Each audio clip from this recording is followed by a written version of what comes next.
Alright guys, it's time. The video you guys have been waiting for. Is it worth farming?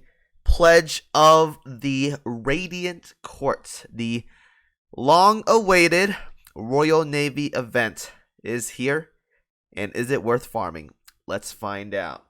So, as always guys, let's break it down. Starting with the end game players. Is this worth farming? Yes! Yes, it is. Now, before you guys question that, there are going to be some people that says this event isn't worth farming for, and I'm going to tell you guys why I'm going to be farming it, even though some of you guys may not be farming it. So the big takeaway from this event this time around is not D3. It's going to be D2. Why is D2? Because of this bad boy right here, Sea Hornets. One of the best fighters for damage in this game. This fighter is comparable with the Tiger Cats that a lot of people in the Gear Labs have said are, my research is done right here, that said it was very similar in damage. So if you guys don't know, you go to Gear Labs right here, you go to USS, you go to Fighters. These bad boys right here, the Tiger Cats, are very, very comparable with the Sea Hornets in damage. So yes, it is worth getting because getting a Sea Hornet is very difficult. If you guys try making a Sea Hornet, I'll go ahead and show you guys right here. It takes up a lot of resources. If you go here, you can do craft right here. So essentially, this is what you're paying for to get a Sea Hornet. 42 circuit boards, 36 alloys, and 12 prints. Most of the time, the first two mats aren't that big of an issue. It's the circuit boards that's going to kill a lot of people's resources. So it's better off that you're farming it rather than wasting the circuit boards on Sea Hornets because you can use those circuit boards for other things that are a lot more useful in the game.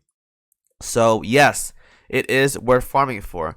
Now, there's also better rockets nowadays for damage. If you guys don't already know, probably the best fighters as of right now for overall damage are the AP rockets that you get from PR4, the prototype BF109G. These are very, very, very good on light and medium armor. So these bad boys are super, super powerful compared to the Sea Hornets that you'd be using on light and medium armor. So again, why you guys want to farm Sea Hornets though is because there's going to be scenarios where you're going to fight a heavy armor boss like say the Hermit, and AP rockets are very terrible there. So if you have a fighter like let's say you have Enterprise, right? Enterprise, she's not capable of using double torpedo bombers, so she has to use a fighter slot. If you're fighting a heavy armor boss using Enterprise, what fighter would best go here? Sea Hornets. So you use Sea Hornets here over the AP rockets. Now if you're fighting like light or medium armor, you would go for the AP rockets. But if we're going for heavy armor, because we're fighting a battleship or something, you want to use Sea Hornets. So having Sea Hornets here are very good. And seeing how Hermit is a very difficult fight and it can take up a full roster of aircraft carriers to defeat her, you are going to want a lot of these Sea Hornets because these are the best planes as of right now that can deal with heavy armor. So yes, you're going to want to farm D2 and you're going to want to farm this place a lot. These bad boys are very, very good. You can save up a lot of circuit boards without having to craft them in the OS shop or whatever. So it's better off this way, right? It's way better than going to D3 because D3 has the hood gun right here, and by all means this gun is as good as the more, like, it's still really good, but there's better options. It's easy to get out there compared to the Sea Hornets, so it's not that big of an issue. So once again, it's going to be like the event for the baguette gun where you're going to want to farm D2 and you're going to want to farm this place a lot. So D2 is the mandatory map for farming for endgame players now. As for mid-game players, same thing. You're going to want the Sea Hornets, farm D2. D2 gives Sea Hornets. Sea Hornets are the best fighters as of right now, or one of the best fighters right now for dealing with heavy armor. You're going to want to get this. And even then, you can't slot for heavy armor. You can still deal with like medium and light armor just fine. Now, the AP rockets are far better for those kind of fights, but not everyone's researching PR4 right now. So if you guys don't have AP rockets, then Sea Hornets are best fit for dealing with light, medium, and heavy armor. So you're going to want to farm this place. It's a really good fighter. Farm, farm, farm.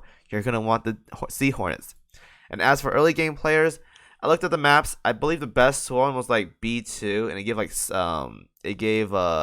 what was those fighters called? The Gen 1 Royal Navy fighters. I think they're called like, I forgot what they're called, but these things right here, I can pull them up if I can find it. Sea Fangs. Sea Fangs drop here. If you guys don't have enough Sea Fangs, you can farm B2. It's an okay map, but I highly advise, because how restrictive it is to get Sea Hornets nowadays, if you guys can beef up like a few ships to level 100, 105 maybe, and just try to farm D2, guys. If you're a new player, aim for D2.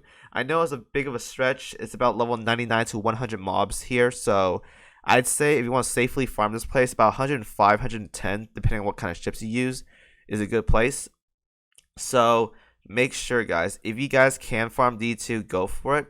Otherwise, if you're a new player struggling a bit, farm B2, give Sea Hornets. And as always, farm B3, because the B3 gear isn't that amazing, but it drops the SSR ship this time around, Jervis. So if you guys want the Jervis drop, farm B3. So if you guys can do that, go ahead. But you guys have 2 weeks. I highly advise trying to push for D2, because D2 drops these bad boy Sea Hornets. You're going to need a lot of them. All right. Now, as for Milestone rewards, this event is pretty stacked, and I'm not trying to be biased or anything, but it's pretty stacked. The big takeaway here, if it isn't already obvious because it's super shiny on the screen right now, is going to be the Admiral Fire Control Table. These are the upgraded fire control radar for the game. These are going to be the new best in slots if you need a ship to shoot out very, very fast volleys. So these replace the gold fire control radar. These are the rainbow ones. I'd highly advise, the moment you guys have 10,000 points, buy this immediately. Don't look at anything else. Just look at the rainbow. Pretend they're Skittles. Taste the rainbow. And grab the gold or the rainbow fire control radar. Aim for that first. Now, once you got these, go for the cog chips as always. Go for the UR prints if you guys need them. They're universal for up to season 1, season 2, 3, 4 for the UR ships there. Grab the SSR cap boxes if you guys want. And as always, resources that you guys need: coins, oil, dorm food, plates if you need them for whatever upgrades you guys want. I'd recommend getting the purple and blue cap boxes anymore, but definitely cog chips are so good. Tech boxes if you guys are still a relatively new player and looking for new gear. And Jervis, if you're somehow missing Jervis, grab her. Make sure you grab her before the event ends. And gear skins, as always, I put these like near the end, but if you guys want to prioritize gear skins, go for it. It's not mandatory. You guys can grab them. It just gives some new skins for your bullet shells or whatever that you guys are using. So if you guys want to put these on the higher priority list, by all means go for it. Me personally though, I'm not a big fan of these, but by all means, I'm gonna enjoy this event, so I may farm out some gear skins. I'm probably not gonna do it, but I may do it. I'm gonna be farming D2 a lot, so I might as well do it. All right. And as for Milestone rewards, guys, if you guys are gonna be like me and you guys are gonna farm D2 a lot, the Milestone rewards don't even matter. You're gonna be here. You're gonna clear out this whole thing. If you guys are farming out mass Sea Hornets like me, you're gonna clear out this event. So D2 is the way to go. You're gonna farm this place a lot. If you guys want to do the bare minimum, though, as always, I would recommend stopping at the 12,000 mark. But again, you have a rainbow fire control radars to grab, guys. Don't stop at 12,000. Try to push as far as you can. Aim for 50k. 50k is a good amount. You can stop there. It gives you a good amount of points to get all the good stuff from the event. Go for 50k. If you can, go for 50k. If you want to go a little bit less, maybe 25k. But try to push 50k. But if you guys are really gaming out there like me, D2 is a really good map. I recommend farming it. Farm as much as you can, and the milestone rewards won't be as big of an issue. So that's it for this event, guys. D2 is the way to go for this event if it isn't already said a billion times in this video. D2 drops Sea Hornets. If you guys can't farm D2, do B3 or B2, whatever you guys want to do. But I recommend doing D2, guys. Diablo 2, Destiny 2, map D2. D2 is the way to go. So enjoy the video, guys. Happy farming. And as always, I'll see you guys in the next video.